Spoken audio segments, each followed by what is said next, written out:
실제로 하나도 몰라도 상관없고요. 네. 하여튼 뭐 신학 이야기를 하려는 건 아니고요. 신학 하시는 분들하고 또 다른 이야기들도 있을 수 있기 때문에 철학의 관점에서 이렇게 보면은, 철학의 관점에서 보면은 예를 들어서 중세 철학이 철학이 되려고 하면은 21세기에 철학하는 사람도 그걸 보고 철학이라고 서술할 수 있어야지 이게 철학이 될 거 아니에요.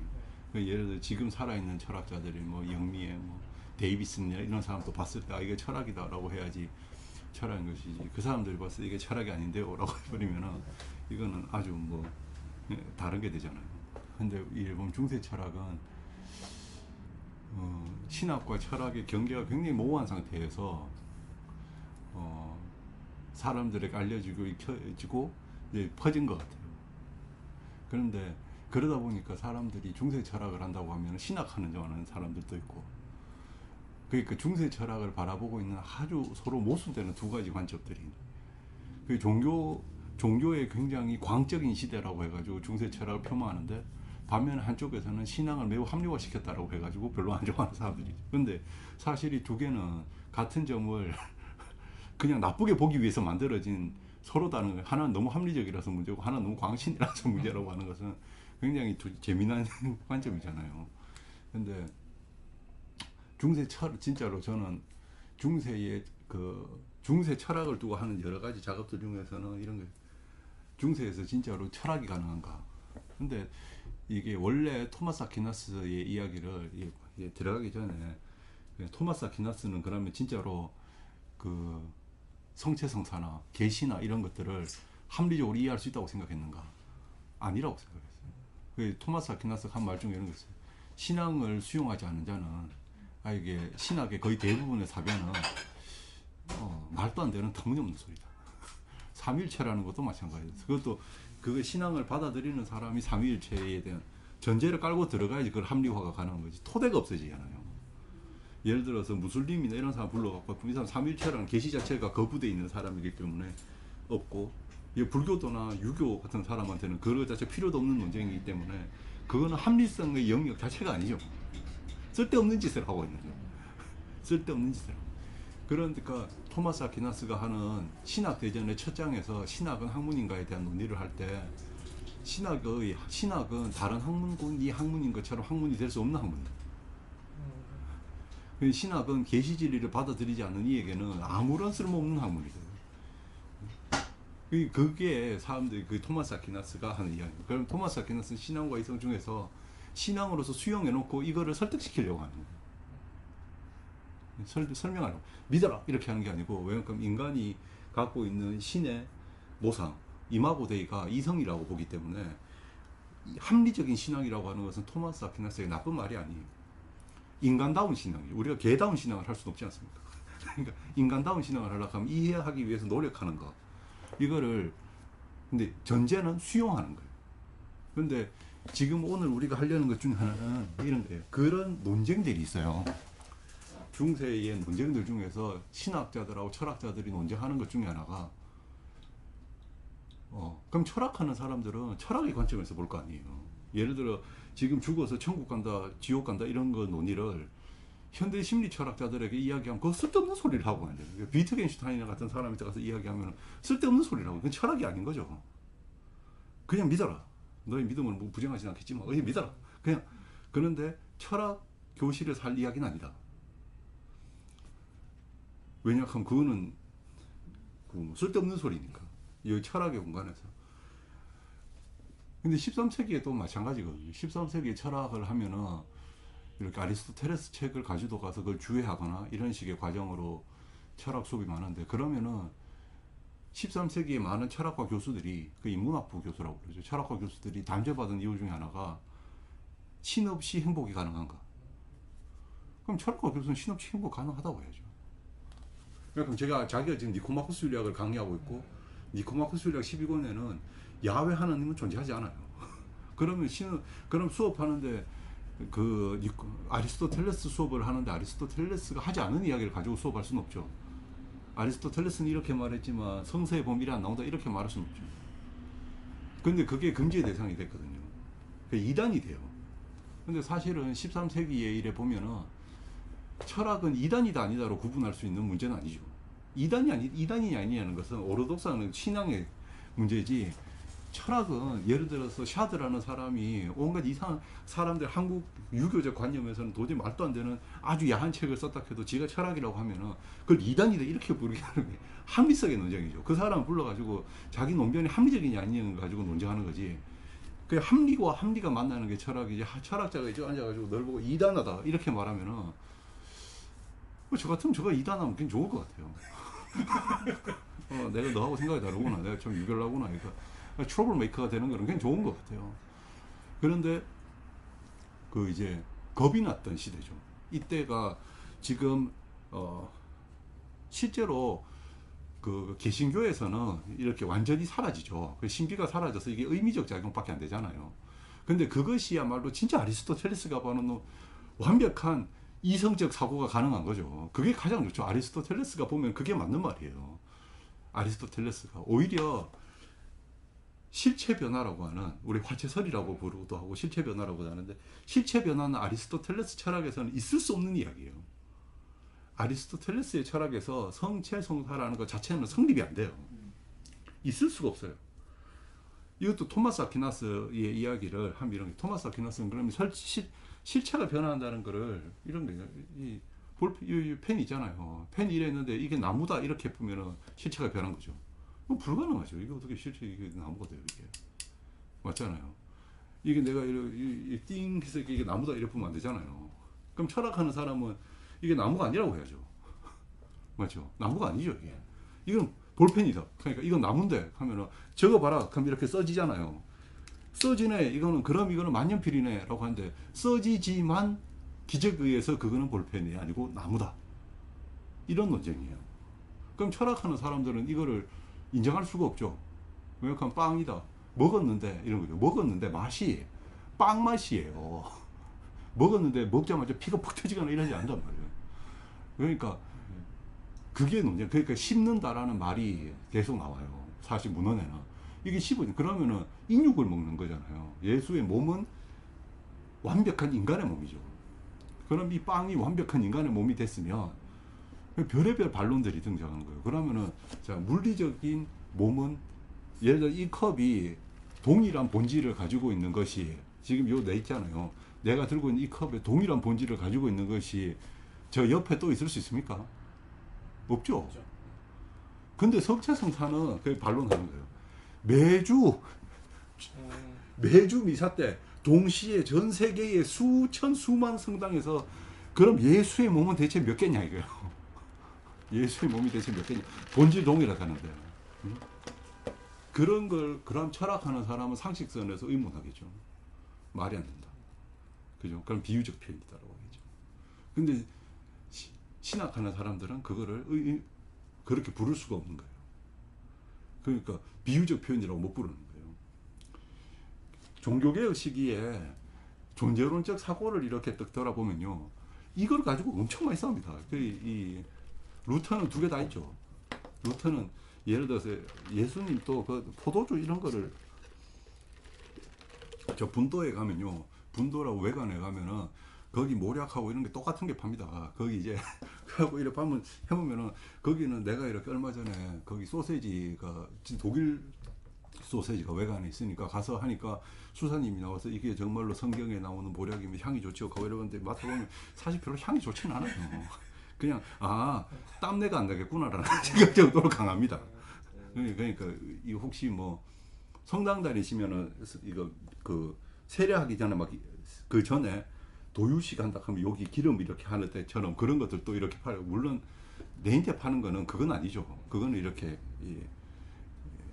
축성을 한 거고, 그냥 나는 이제 보통 사람들이 그걸 향을 집에 있는 걸 좋아하면 그걸 사가서 여자들 뭐 유럽에 가면은 수녀원에서 화장품 많이 만드니까 천연 화장품. 저도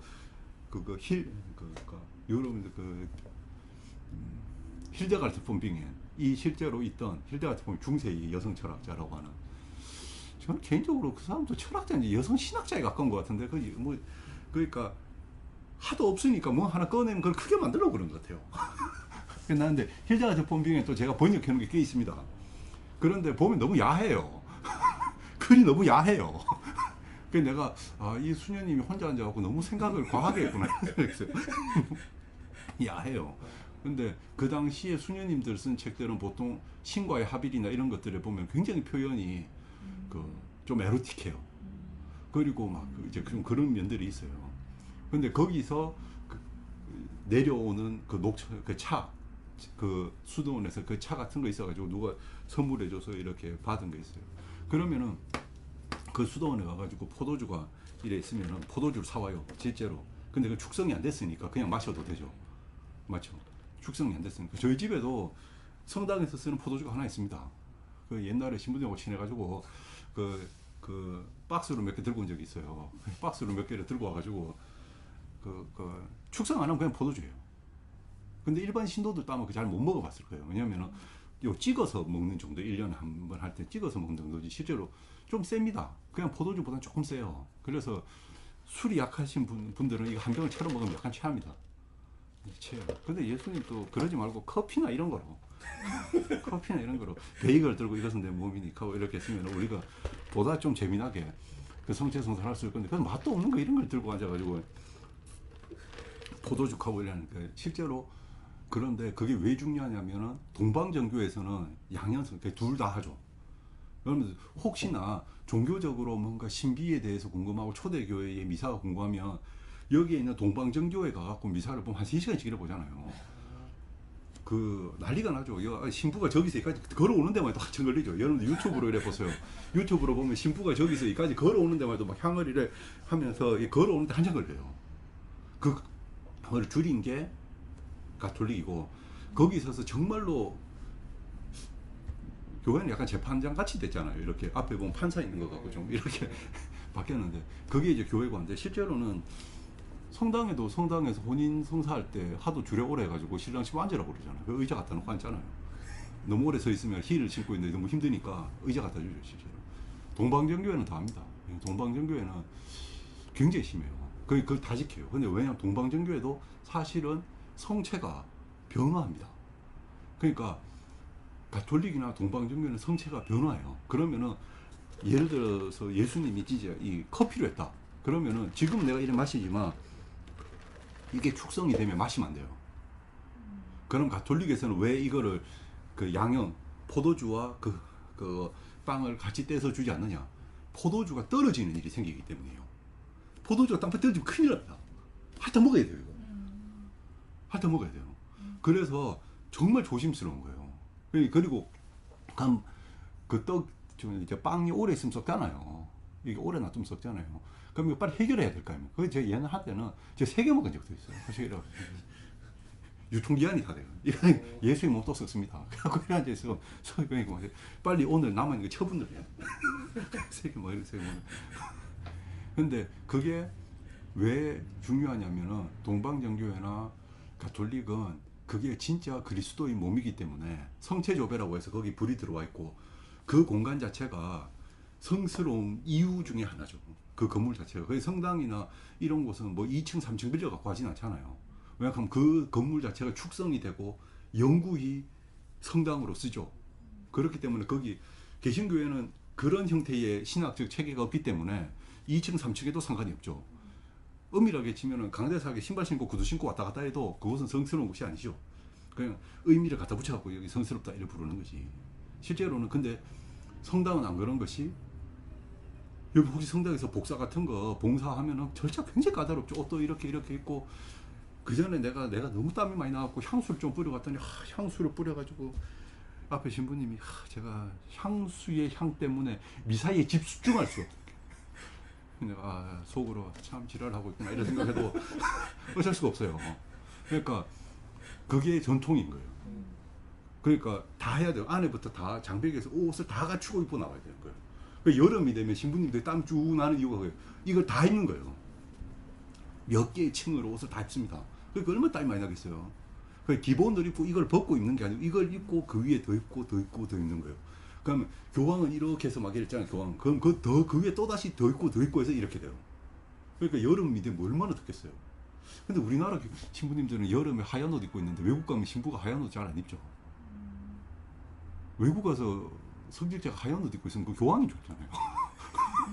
그러니까 우리는 이제 그 색깔의 의미가 없어가지고 그냥 하얀색이 편하고 이러니까 한데 외국 신부님들 하얀색 옷 잘 입지 않는 거 색깔에 따라서 그 성직도 강제는 아니지만 의미를 띠고 있기 때문에 그런 거예요. 그러니까 의미의 체계가 훨씬 강한데 그 중에서 절정에 달하는 의미의 체계는 의미를 넘어서서 실제라고 생각하는 거예요.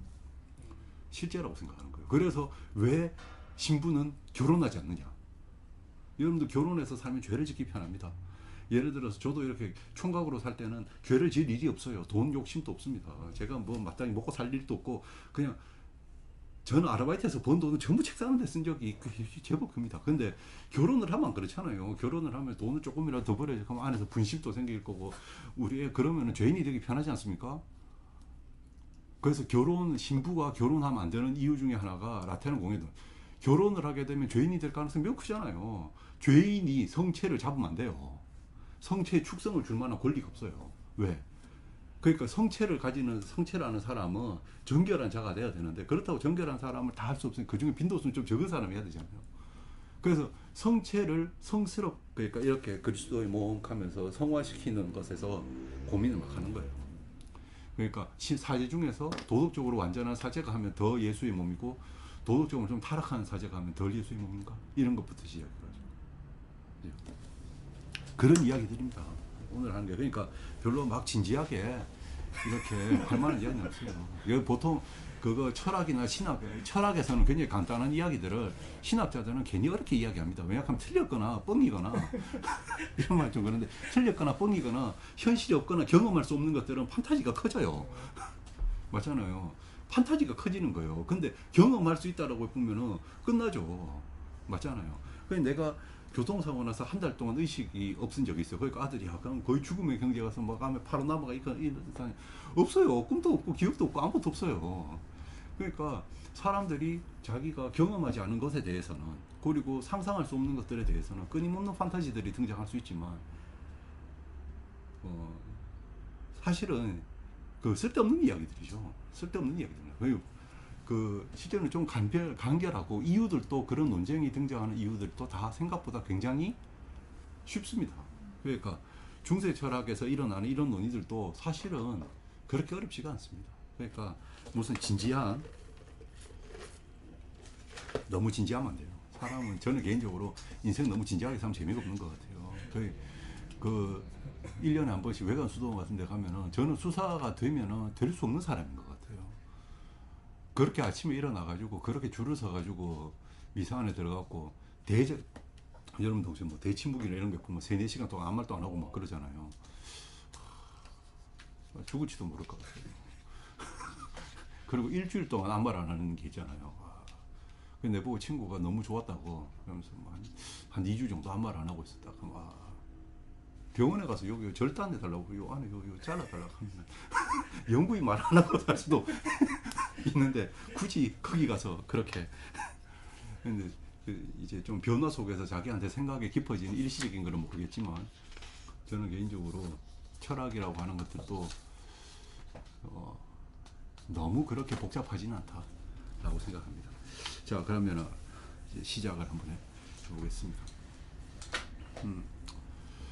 자, 우리가 여기 보면은 우선 성체라는 것 자체가 성체 성사를 가지고 우리가 사상사적 고민을 하는 것 자체가 왜 철학적 고민이 될 수 있는가를 한번 생각해 볼 필요가 있어요. 그거는 지금처럼 개신교나 막 이런 여러 교파가 나눠지기 전 그리스도교사를 보면 돼요. 전에 그리스도교를 보면 여러분들 가톨릭밖에 없죠. 진짜 보편신앙이라고 하는 거예요. 하나밖에 없는 신앙이죠. 지금 또 동방정교에 있고 가톨릭이 있으면은 예를 들어서 예를 들어 저는 성당을 다니는데 제가 뭐 그리스 같은데 어떻게 가가지고 그리스에서 이렇게 여행을 하다가 주일날 돼가지고 미사 참례를 해야 되는데 가톨릭 성당이 없다. 그러면 어디 가면 되겠어요? 동방정교회 성당에 가면 됩니다. 다 인정해 줍니다. 그러니까 왜냐하면 동방정교회는 가톨릭이 봤을 때 이단이 아니에요. 그러니까 저 사람들은 교회법이 다른 것이지 신학적으로 다른 사람이라고 보지 않습니다. 신법이 다른 게 아니고 교회법이 달라요. 그러니까 가면 돼요. 그러면은 또 다시 자, 그럼 내가 영국에 놀러를 갔어요. 영국에 놀러를 가가지고 이랬는데 그날 미사 참례를 하고 싶어요. 그러면은 성공회에 가서 내가 미사 참례를 했어요. 그러면 정확하게 말하면은 가톨릭이나 동방정교회 입장에서 봤을 때는 저는 자 주의를 성수한 겁니까? 성수하지 않았을까요? 안 한 거예요. 왜냐하면 거기는 떨어져 나간 형제예요. 그 엄밀하게 치면은 이거 가톨릭에서 이렇게 보거나 동방정교에서 보면 그건 개신교 측에 가까워요. 떨어져 나갔어요. 이미 이렇게 주교자라고 해서 쭉 내려오는 전통에선 떨어져 나가 있어요. 그러니까 신부님들 굉장히 사실은 그 성공회는 신부님들 섭섭할 수도 있겠죠. 왜냐하면 나는 가서 그러면 내가 달라고 그러면 성공회 주죠. 내가 가톨릭 신자라고 해도 영하라고 줍니다. 그러면은 성공회 신자가 예를 들어서 가톨릭 성당이나 동방중교회 성당에 가서 내가 성공회 신자인데 그거 떡을 영하고 싶다고 하면은 안 되죠. 그냥 함부로 이렇게 먹을 수 세례받아야 된다. 세례를 인정 안 되기 때문에 안 되죠. 그런데 그때는 그러면은 개신교는 다 하겠죠. 진짜 대놓고 개신교는 예를 들어서 뭐 장로교라든가 이렇게 되면은 안 되는 거죠. 그러면은 이것보다 더 전으로 올라가는 거죠. 중세 때라고 해보면 더 전으로 올라가가지고 정말 하나밖에 없어요. 그러면은 초대교회 예수가 돌아가시고 나서 장로 그러니까 교부 시대가 끝나고 나서 오랫동안 했던 고민 중에 하나가 뭐냐 이렇게 보면은 보편 신앙이 어떤 것인지 확립해가는 과정이에요. 그러면은 신조도 나오고 무슨 뭐 니케아 신조도 나오고 공의회 열고 이러잖아요. 그러면 잡혀 들어가요. 그런데 구체적인 것들이 하나하나씩 고민하기 시작해요. 큰 틀은 잡혀요. 그러면은 사도신경이 나오고 니케아 공의에서 삼일체를 믿고 뭐 이런 것들이 잡히고 삼일체를 믿어요. 그러니까 다 그래 삼일체를 믿고 하면은 당장 그러한 종교 행위를 하는 것에 대한 고민을 하기 시작하잖아요. 큰 의미에서 삼일체도 믿고 예수의 부활도 믿고 그 다음에 지옥 가고 천국 가는 것도 믿고 이렇게 해서 보편적인 신앙을 수용했다라고 하면 그 다음 문제는 이 구체적인 이런 것들을 가지고 신앙생활을 어떻게 할 것인가에 대한 문제를 고민하기 시작해요. 자 그러면은 그런 고민 중에 하나가 성체에 대한 고민이에요. 성체는 그 당시 사람들에게는 가장 일상적으로 쉽게 경험할 수 있는 기적이에요. 일상적으로 가장 쉽게 경험할 수 있는 기적이에요. 그러니까 그거는 여기 보면 이렇게죠. 자 라트베르투스가 했던 그 주님의 몸과 피에 관하여라는 거 보면 성사의 축성으로 인해 실제적으로 그리스도의 몸과 피가 된다는 것을 하나님의 말씀을 믿는 이들은 모두 의심하지 않고 믿는다. 자 이건 너무 당연한 거예요. 이제 막 논쟁이 그거는 그냥 맞는 거예요. 예를 들어서 이걸 더 띵해서 그리스도의 몸이라고 하잖아요. 그러면 그건 의심할 것도 없이 그리스도의 몸인 거예요. 그리스도의 몸이고 그리고 그리스도의 피인 거예요. 그것을 의심하지 않아요. 그게 그냥 믿는 거예요. 그럼 여러분들 신앙과 이성이라고 신앙을 그냥 믿죠. 의심하지 않아요. 그런데 자 철학적 사변들이 점점 커져가면요. 어떤 사물에 대해서 그것이 무엇이다라고 말하는 것은 그것의 본질의 영역이거든요. 본질. 그러면은 그 빵을 봤을 때 사람들이 철학자들이 이렇게 빵을 봐요. 빵을 이래 봤을 때 빵의 외관적인 모습이 하나도 바뀐 게 없는 거예요. 먹을 수도 있죠. 그다음 맛조차도 똑같죠. 향도 똑같죠. 포도주도 마찬가지죠. 그런데 어떻게 저것이 그리스도의 몸이지? 라는 아주 단순한 의심, 그 누구나 할 만한 의심. 지금 또 성체성사를 지금은 사실 뭐 그렇게 그걸 갖고 논쟁을 하고 이런 세상은 아니지만 그 당시 사람들에게는 너무나 당연히 믿어왔던 세상에서 서서히 합리적 사고, 여러분들 중세 철학을 이해하는 데서 가장 큰 몇 가지 일들 중에 하나가 10세기 무렵 살짝 전 8, 9, 10, 11 이럴 때 되면 아리스토텔레스의 논리학, 그러니까 뭐 이사고개라, 그러니까 아리스토텔레스는 오르가논, 그 다음에 오르가논이라고 하는 논리학 체계를 공부하기 위해서 포르필리우스가 쓰는 이사고개라는 책이나 이런 것들이 퍼져서 읽히기 시작해요. 그게 뭐냐? 한마디로 쉽게 말하면 논리학 책이에요. 논리학 책. 그러면은 언어를 가지고 고민하기 시작해요. 언어. 가장 그 무렵 사람들은 여러분들 안셀무스의 신존재 증명 이런 것도 실제 보면 언어에 대한 이야기거든요. 언어. 신이라는 언어에 대한 이야기예요. 그럼 그 전에도 빵이다라고 보면 사실 그거 보면 다 언어에 대한 이야기예요. 그러니까 논리학을 철학한다 하면 그 당시에 논리학 하는 거예요. 그게 논리학이라고 로지카라고 부르지는 않고 디알렉티카, 변증론이라는 거예요. 그러니까 변증론을 익히는 거예요. 변증론을. 근데 변증론이라는 것은 단순하게 말싸움 잘하거나 이게 아니고 언어에 대한 것인데 언어에 대한 것은 언어의 근본적인 언어 우리 마음속에 있는 심적인 개념. 그리고 이 개념이 거짓이 안 되려고 하면 이 외부에 그게 진짜 있어야겠죠. 예를 들어서 내가 이거를 보고 커피다 이라 말하면 참이겠죠. 아리스토텔레스 철학에 의하면은 개념과 내 외부 실제가 상응해야지 이게 진리가 되거든요. 그런데 내가 이걸 보고 호랑이다 이라 말하면 거짓말이 되는 거죠. 거짓말이거나 무식하거나 이런 두 개 중에 하나겠죠. 어쨌든 명제가 잘못되잖아요. 그러면은 그 이야기가 들어가는 거예요. 얘 신이 있다라고 하면 신이 외부에 있어야 된다는 거잖아요. 신이라는 개념이 형성돼 있다라고 하면 외부에 있다는 거죠. 그럼 이런 단순한 언어에 대한 고민을 싹 튀어가기 시작하는 거예요. 근데 언어에 대한 고민이 막 싹이 커져가면 주변 모든 명제들을 가지고서 고민하기 시작해요. 그럼 여기서는 지금 라트베르투스가 너무나 당연하게 받아들였다라고 하는 자 성경에 나오는 이것은 내 몸이다 라고 돼 있거든요. 이것은 내 몸이다 라고 돼 있어요. 그러면은 이것은 이라고 하는 주어는 뭐예요? 빵이죠. 근데 빵이라고 하는 주어가 몸이라고 하는 내 몸이라고 하는 수로로 풀어지고 있어요. 그죠? 그러면 사람들이 이제 논리학이나 언어 분석하는 사람들이 그 당시에 이래 보니까 그건 말이 안 되는 거예요. 이것은 빵이다라고 해야 돼요. 그러니까 실제로 성경에는 이 빵은 내 몸이다 뭐 이런 식으로 돼 있지만 실제 라틴어 문장에서는 보면은 이것은 내 빵이다라고. 그러니까 이것은이라고 하는 지시대명사가 빵을 가리킨다 하면 문제 없어요. 예를 들어서 이래 들고 이것은 내 만년필이니 이래 말하면 문제될 게 없어요. 그런데 이거 되고 이것은 내 정신이다 이래 말하면 사람들이 여러 가지 생각하겠죠. 아 비유적인 표현이다. 비유적인 표현이라고 하면 아 자기가 글을 또 쓰고 이러니까 이 사람이 이 만년필을 두고 나의 정신이라고 말하는구나 라고 해서 주어와 수어가 논리학의 명제처럼 연결되는 건 아니다라고 볼 수 있는 거고. 근데 그러면은 뭐예요? 엄밀하게 치면은 비유적인 표현도 논리학으로 치면 거짓말 아닙니까? 맞잖아요.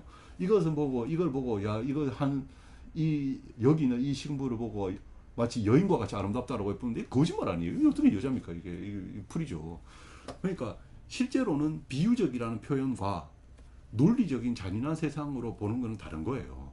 여러분들 실제적으로 있다라고 하는 표현들, 레알리스라도 하던가 악추알리스라고 해서 라틴어에 쓰는 거는 실제로 만져지듯이 있는 거예요. 이렇게. 그러니까 리얼라이즈 그럼 현실화 시킨다란 막 이런 식으로 표현 쓰잖아요. 그렇게 있는 거예요. 그러면은 신학자들에게는 예를 들어서 그런 논리학적 사고를 가지고 이것은 내 몸이다를 분석해버리면 자기는 거짓말이에요. 이것은 내 몸이 아니에요. 그냥 예수님이 저것은 성스러운 어떤 물건, 성 사이의 물건인데 어떤 이제 빵이나 포도주는 성 사이의 물건인데 거기 이것은 내 몸이다라고 하는데 그것은 그냥 우리 지성에게 내리는 것이고 육체적으로는 변화가 없다 라고 한 거예요. 철학자들이 보면. 근데 우리가 보면은 이 말은 뭐예요? 철학자들이 그렇게 접근하면 들어가는 말은 이거잖아요. 그러니까 눈에 보이는 거는 바뀐 게 없이 그건 빵이에요. 근데 우리가 알아들을 때는 지성에 영향을 줄 때는 지성으로는 이걸 뭐로 생각하라는 거예요? 그리스도의 몸이나 피로 생각하라는 거예요. 신학자들이 동의하겠습니까? 안 하죠. 그러면은 실제는 아니라는 말이에요. 그러면은 실제로 내가 씹는 거는 뭐예요? 빵과 포도주예요. 그죠? 빵과 포도주예요. 그러니까 그 동의할 수 없는 거예요. 여러분들 실체에 대한 고민은요. 하나의 실체에 여러 가지가 있다라고 하는 거는 중세나 근대까지 가면서 굉장히 다양합니다. 여러분들 혹시 왕의 두 신체라고 하는 거 들어보셨어요?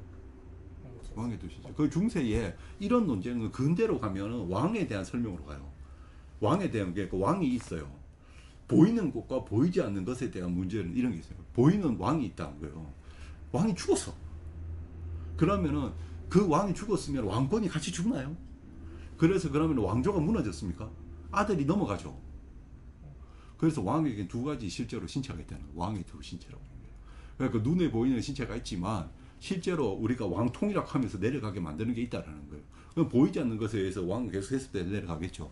예를 들어서 영조가 죽으면 정조가 너무나 당연하게 맞죠. 그럼 뭐 왕통이라고 하는 보이지 않는 신체, 즉 실제적으로 있는 것이 있고 눈에 보이는 가멸적인 왕들은 바뀌어도 이건 안 바뀌는 거죠. 그러니까 실체적인 것이 무엇인가에 대해서는 중세에 보면 굉장히 다양한 사변들이 많아요.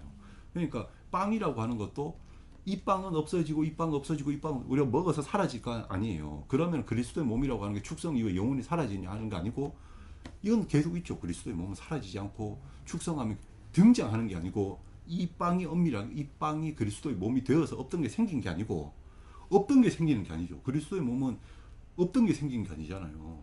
예를 들어서 그 성모 마리아에게 날 때부터 시작해서 그 전에는 성자 예수가 몸을 갖고 있지는 않죠. 그 후로는 몸이 그 후로 계속 성체 성사의 축성에 의해서 계속 있어 오는 거죠. 그죠? 있어 오는 거예요. 그러니까 신비의 형태로 변하지 않고 계속 그리스도의 몸은 지금까지도 존재하고 있는 거죠. 존재하고 있는데 계속 시간과 공간을 넘나들어서 어디 보면 약간 맛이 다른 것도 있기도 하고 저기 보니까 뭐 그 신부님이 하는 건 조금 크잖아요. 이렇게 빵 좀 크고 교황님은 뭐 이만한 거 들고 하잖아요. 이러고 하잖아요. 그러니까 이제 저마다 다 다르단 말이에요. 그럼 이만큼 든다 해갖고 이게 이만큼 크니까 더 큰 예수님의 몸이고 나는 먹을 때 요만한 거 먹으니까 나는 작은 예수님의 몸이 아니고 이런 물리적인 걸 넘어서는 실체. 실체는 물리적 조건을 넘어서거든요. 그 실체라는 개념을 잘 이해하셔야 돼요. 그래야지 성체 성사에서 실체 변화를 이해하기가 편해요. 철학자들이 왜 안 되냐면 이 볼펜이 있어요. 이 볼펜의 실체는 고전 철학으로 보면 이 볼펜을 볼펜으로 존재하게끔 하는 거예요. 이 볼펜을 볼펜으로 존재하게끔 하는 거예요. 그럼 내가 요 끄트머리를 뜯어냈어요. 뜯어냈어요. 그래서 이게 뚜껑이 없어졌어요. 그래도 이 만년필은 작동이 할 겁니다. 그죠? 그러면 이 만년필은 계속 뭐예요? 볼펜으로 있는 거죠. 그러니까 이것을 볼펜으로 존재하게끔 하는. 근데 내가 뿌려버렸어요. 박살이 났습니다. 그러면은 만년필이라고 하는 실체는 영원히 사라졌나요? 있죠. 제 가방에 보면 만년필 한 두세 개 더 있을 겁니다. 있죠. 만년필은 사라지지 않죠. 이 만년필, 저 만년필, 그 만년필로 계속 드러나 있는 개별적인 것들이 있어도 보편적인 실체는 사라지지가 않아요. 실체라는 것은 그런 거예요. 실체 자체는 변하지도 않고 사라지지도 않아요. 아리스토텔레스에게는 실제, 아리스토텔레스나 플라톤 철학에서 실체는 절대 바뀌지가 않아요. 그러니까 뭐예요? 종의 기원이라는 말이 아리스토텔레스에게는 그 말 자체가 안 돼요. 종은 기원이 없어요. 종은 원래 있던 거예요. 본질이. 지금 공룡도 있는 겁니다. 멸종하지 않았어요. 공룡의 실체는 여전히 있지만 아리스토텔레스식으로 보면 공룡의 실체는 영원히 있지만 그 실체를 액츄얼라이즈 할 수 있는 바디가 없는 거예요. 있습니다. 지금 있어요. 아직 있습니다. 지금 얘를 내가 밥이 다 먹어네요. 자, 커피를 다 마셨다 하더라도 커피의 실체 자체가 없어진 게 아니에요. 그게 중세가 하는 보편과 개체의 논쟁입니다. 그러니까 실체가 두 가지가 있다는 거죠. 보편적 실체, 개체적 실체. 근데 그것도 실체 논쟁이 실체 변화만 있는 게 아니고요. 아까 언어적으로 설명한다고 그랬잖아요. 그러면 제일 처음에 제일 말도 안 되는 것 중에 하나가 그리스도교에서 들은 말도 안 되는 것 중에 하나가 왜 아담과 하와가 죄인인데 내가 죄인입니까? 그럼 말도 안 되는 소리 아니에요. 이런 연좌제가 어디 있습니까? 이런 이 연좌제가 아주 나쁜 잔인 연좌제잖아요. 근데 그거를 설명하는 수단으로 썼어요. 왜냐하면은 인간이 하나밖에 없을 때 얘가 저 범죄를 저지르면은 유가 저지른 거예요. 보편 실체가 저지른 거예요. 그렇기 때문에 인간 실체가 저질렀다고 보는 거예요. 그럼 이 인간 실체가 더 진짜예요. 보편 실체가 더 진짜예요. 오도라는 철학자가 보면. 그러면 개별적인 인간은 그게 오히려 덜 실체예요. 그러니까 우리 여기 이 덜 실체예요. 진짜 인간이 실체예요. 인간이 죄를 지었다 해보면 내가 아무리 노력해도 나는 죄인이에요. 그죠? 그러니까 실체라고 하는 것은 그렇게 변하지가 않아요. 한번 정해져 버리면 변하지가 않아요. 그런데 지금 실체가 변했다는 거예요. 아리스토텔레스나 플라톤 철학에서는 실체가 변하지가 않아요. 얘는 절대 호랑이 안 됩니다. 얘는 계속 식물이에요. 그죠? 그리고 얘가 호랑이가 됐다라고 하면 호랑이가 먹고 실제로 이런 논쟁이 있습니다. 이슬람 철학자 이븐 시나하고 아베로에스 이븐 시나하고 이븐 루시드가 하는 논쟁 중에 이런 게 있어요. 내가 고기를 먹었다고 칩시다. 고기. 소고기를 먹었어요. 그럼 소고기의 실체는 대체 어떻게 되는 겁니까? 소고기 어떻게 되는 거예요? 그 소고기 안 죽고 있는 겁니까? 실제로는 우리 고기를 먹지만 소는 죽지 않았어요. 소의 실체는 그대로 있습니다. 우리는 고기 이거 소 아니에요, 이거. 그죠? 그러면은 그 논쟁하는 거예요. H2O라고 하죠. H2O 그럼 그 논쟁하는 거야. 아, 원소들의 결합이다. 원소의 결합으로 새로운 게 생기는 거라는 거예요. 그러면 작은 원소들이 그대로 남아있으면 나머지는 결합이잖아요. 그러면 실체는 안 바뀐다며. 그럼 물이 계속 있는데 물이 분해되나? 물은 모임인가? 이런 거죠, 한마디로. 벽돌일로 집을 지었다. 그럼 벽돌의 실체 그대로 남아있는데 모여있는 집과 벽돌의 관계는 어떻게 되는 거지? 집이라는 게 새로 생겼나? 실체는 새로 생기는 거 아니라며. 그럼 막 고민이 되는 거예요. 고민이. 그러면 실체는 그냥 우연히 거기 얹혀져 있는 것인가? 아니면